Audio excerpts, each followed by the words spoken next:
Hey, brother! So Jay, you asked about my favorite holiday or family tradition, and I know that tomorrow, December 5th, is one of your all-time favorites. And mine is last week, which was Thursday, which was the day that I didn't make a video. Now, before everybody goes and cries punishment on me, Jay cleared it, and that morning, I shot a little bit. Rolling on our way to our most recent Thanksgiving Day tradition in the Carlin family, which is an event called the Drumstick Dash. Look who it is.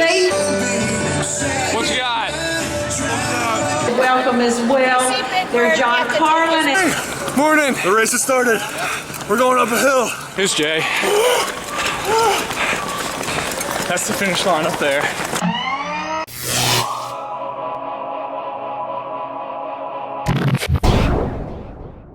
Yeah, so I started the day with full intent on creating an entire video, but through all of the Thanksgiving activities and everything else that was going on, it just was not feasible to be able to sit down and upload everything and edit, and that's that sometimes. Anyway, Jay, today I want to tell you about a theory on humanity that I've recently come up with. I call it the create a player theory. So Jay, as you know, I have never really been that into video games with the exception of Halo, Diablo, and Madden. My absolute favorite part about Madden is when they came out with the ability to create yourself as a player in the game. It was a no-holds, built-in way to cheat the game, and I loved it. When I was 10 years old, I probably didn't weigh 90 pounds yet, but in Madden, I was 7 feet tall and a cool 210. I threw and caught every single touchdown pass that season on our way to becoming Super Bowl champs. Guys, it was glory as I've never felt it. It was because the game allowed you to max out every single stat as much as you wanted to.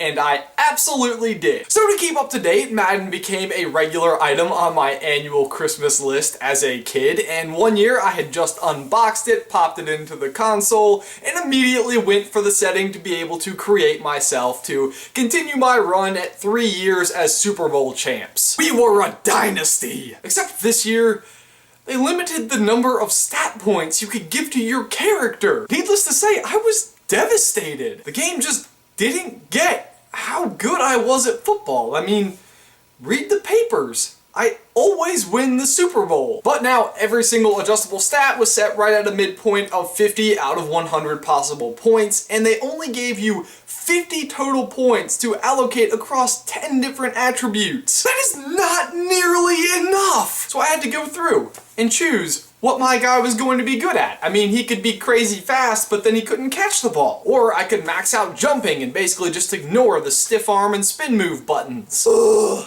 At 12, I don't want to have to be making these decisions. I guess I could just put 5 points in everything and be okay at running, spinning, jumping, catching, throwing. But when you do that, your character is not even good enough to actually start on his own. You had to go into the menu and select the substitution manually to put him in the game. So at this point, it was like, create yourself so you can be the team's towel boy. I guess the glory days were just over at that point. So anyway, the whole point of the video, my theory is that humanity is that season of Madden. We, as people, have an allotted number of stat points. For example, earlier season Madden Ben Carlin, star quarterback, receiver, and running back, while completely and utterly defying the odds of simple existence, was way too good at every single aspect of football. I mean, nobody could be that good. Let's just assume that that could happen. What would early season Madden Ben Carlin, star running back, quarterback, and wide receiver be like as a person? How smart could he have possibly been? Had to have been incredibly arrogant, absolutely terrible social anxiety, and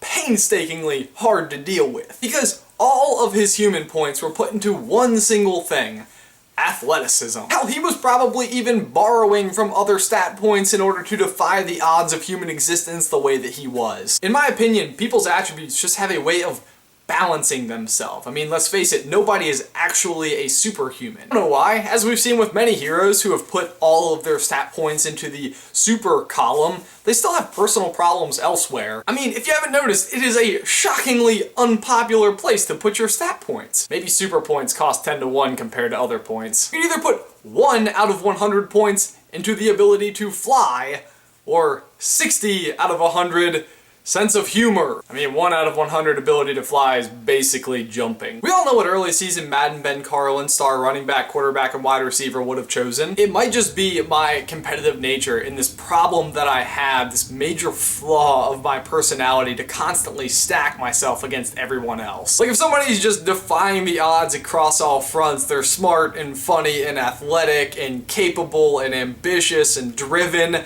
I just have to assume they suck at knock-knock jokes or something. Maybe this theory is just my way of dealing with it. But what do you guys think? Do you think it's possible that humanity has a way of balancing traits? If you had the ability to allocate your own traits, would you rather be extremely good at one thing, above average at a few things, or just okay at everything? Leave your thoughts in the towel section down below. Jay, that is everything that I've got for you today, man. I will see you on Tuesday.